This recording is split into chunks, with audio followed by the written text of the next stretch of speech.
हरे कृष्णा। सभी वैष्णव भक्तों के चरणों में कोटि कोटि दंडवत प्रणाम। मैं राधिका प्राण वल्लभ देवीदासी आप लोगों का स्वागत करती हूँ अपने YouTube चैनल में। आज हम आपके लिए एकादशी की कथा लेके आए हैं। पुत्रदा एकादशी, पवित्रोपना एकादशी, चिंतामणि समाध्यो साथवम अथवापि निधि स्मृता कल्पपादपाप्रेक्षा वा सर्ववेदो म पाथव। नारद पुराण में श्री वशिष्ठ जी कहते हैं कि यह एकादशी चिंतामणि के समान समस्त चिंताओं का हरण करने वाली, किसी निधि के समान बहुमूल्य कल्पतरु की भांति सभी इच्छाओं को पूर्ण करने वाली और सर्व वेदों का उपमा स्वरूप सर्वोपरि सर्वपूज्य महत्वपूर्ण है। तो एकादशी का व्रत हमें हमेशा रखना चाहिए। एकादशी के व्रत रखने से भगवान विष्णु बहुत प्रसन्न होते हैं। तो आइए हम कथा स्मरण करते हैं। श्रावण मास शुक्ल पक्ष की पवित्रोपना एकादशी का महात्म्य। युधिष्ठिर ने पूछा, मधुसूदन, श्रावण के शुक्ल पक्ष में किस नाम की एकादशी होती है? कृपया मेरे सामने उसका वर्णन कीजिए। भगवान श्री कृष्ण बोले, राजन, प्राचीन काल की बात है। द्वापर युग के प्रारंभ का समय था। महिष्मतीपुर में राजा महीजीत अपने राज्य का पालन करते थे, किंतु उन्हें कोई पुत्र नहीं था।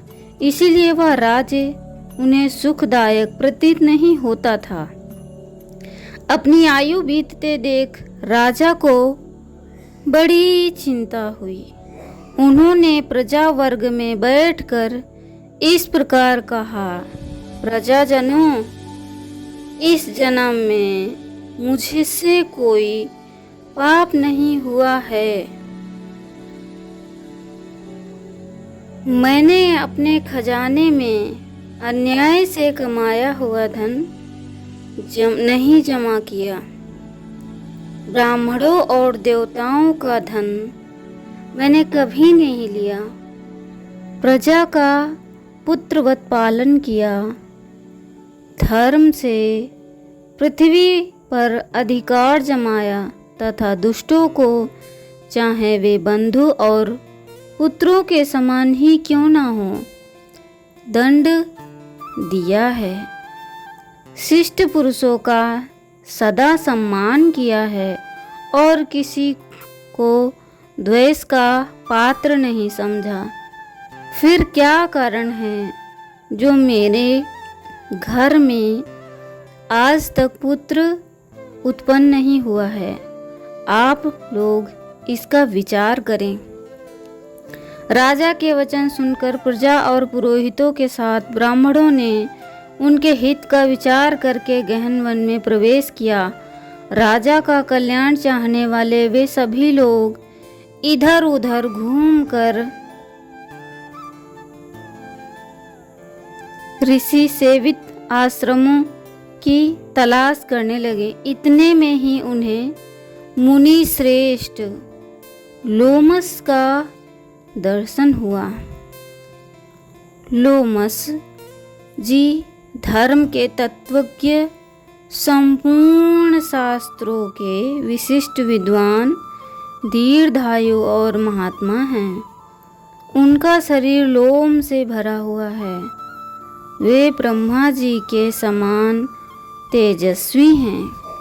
एक एक कल्प बीतने पर उनके शरीर का एक एक लोम विशीर्ण होता है, टूटकर गिरता है।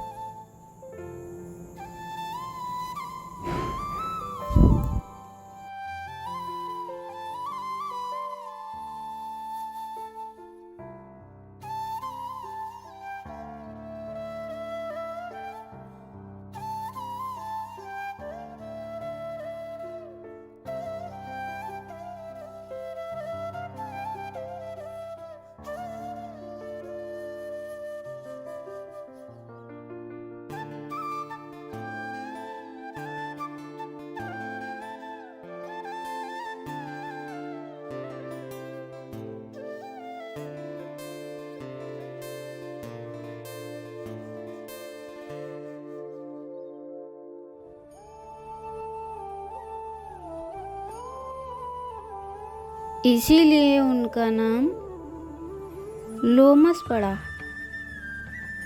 इसलिए उनका नाम लोमस पड़ा, क्योंकि उनका शरीर टूट टूट कर गिरता है, इसीलिए वे लोमस मुनि कहलाएं। वे महामुनि तीनों कालों की बातें जानते हैं। उन्हें देखकर सब लोगों को बड़ा हर्ष हुआ। उन्हें निकट आया देख लोमस जी ने पूछा, तुम सब लोग यहाँ किस उद्देश्य से आए हो? अपने आगमन का कारण बताओ। तुम लोगों के लिए जो हितकर कार्य होगा मैं उसे अवश्य करूँगा।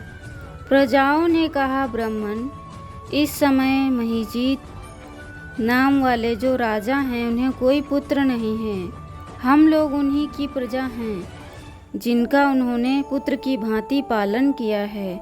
उन्हें पुत्रहीन देख उनके दुख से दुखित हो हम तपस्या करने का दृढ़ निश्चय करके यहाँ आए हैं। द्विजोत्तम राजा के भाग्य से इस समय हमें आपका दर्शन मिल गया। महापुरुषों के दर्शन से ही मनुष्य के सभी कार्य सिद्ध हो जाते हैं। मुने, अब हमें उस उपाय का उपदेश कीजिए जिससे राजा को पुत्र की प्राप्ति हो। उनकी आवाज़ सुनकर लोमस 2 घड़ी तक ध्यान मग्न हो गए। तत्पश्चात राजा के प्राचीन जन्म का वृत्तांत जानकर उन्होंने कहा, प्रजावृंद सुनो, राजा महीजीत पुनर्जन्म में मनुष्यों को चूसने वाला धनहीन वैश्य था।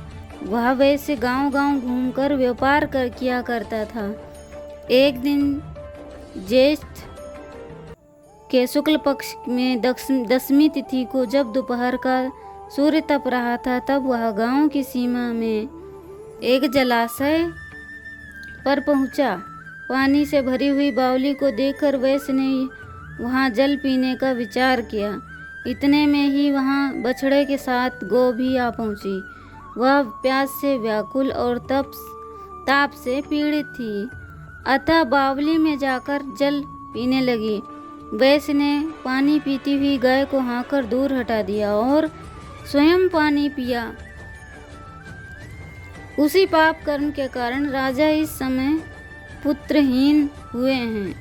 उसी जन्म के पुण्य से अकंटक राज्य की प्राप्ति हुई है। प्रजाओं ने कहा, मुने, पुराण में सुना जाता है प्रायश्चित रूप पुण्य से पाप नष्ट होता है। अतः पुण्य का उपदेश कीजिए जिससे उस पाप का नाश हो जाए। लोमस जी ने कहा, प्रजाजनों, श्रावण मास के शुक्ल पक्ष में जो एकादशी होती है वह पवित्रोपना के नाम से विख्यात है, अर्थात पुत्रा एकादशी। यह मनोवांछित फल प्रदान करने वाली है। तुम लोग उसी व्रत करो। और यह सुनकर प्रजाओं ने मुनि को प्रणाम किया और नगर में आकर विधि पूर्वक पवित्रोपना पुत्रदा एकादशी के व्रत का अनुष्ठान किया। उन्होंने विधि पूर्वक जागरण कीर्तन भी किया और उसका निर्मल पुण्य राजा को दे दिया। तत्पश्चात रानी ने गर्भ धारण किया और प्रसव का समय आने पर बलवान पुत्र को जन्म दिया। इसका महात्म्य सुनकर मनुष्य अपने पाप से मुक्त हो जाता है तथा इस लोक में सुख पाकर परलोक में स्वर्गीय गति को प्राप्त होता है।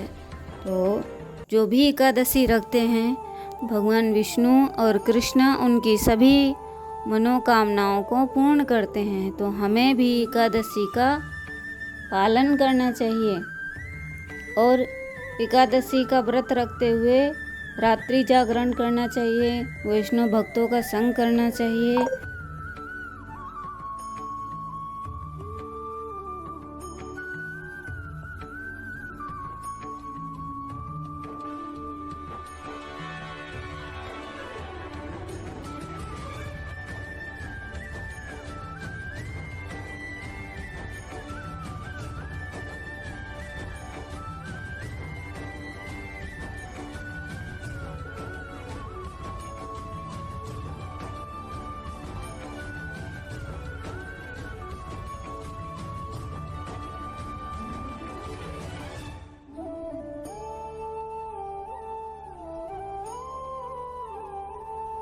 कृष्णा बड़े दयालु हैं, वे अपने भक्तों की रक्षा करते हैं सदैव। तो हमें कृष्ण की सेवा करनी चाहिए और वैष्णव भक्तों का संग करना चाहिए। इस व्रत का पालन जो भी करता है उसको मनवांछित फल प्राप्त होता है। इसीलिए व्रत को अच्छे से करें, सारे नियम का पालन करें और महामंत्र का जाप करें। हरे कृष्णा कृष्णा कृष्णा हरे हरे, हरे रामा राम राम हरे हरे। जगतगुरु श्रीला प्रभुपाद की जय। अनंत कोटि वैष्णव भक्त वृंद की जय। गुरु महाराज की जय। आप लोगों का बहुत बहुत धन्यवाद मुझे सुनने के लिए, मेरी कथा को सुनने के लिए। कृपया मुझे सपोर्ट करें और आने वाले टाइम में आपके लिए और अच्छी अच्छी कथाएं हम लेकर प्रस्तुत होंगे। तब तक के लिए अपना ध्यान रखें, अपना ख्याल रखें, भगवान की सेवा करें। गुरु और कृष्ण की कृपा सदैव बनी रहे। हरे कृष्णा।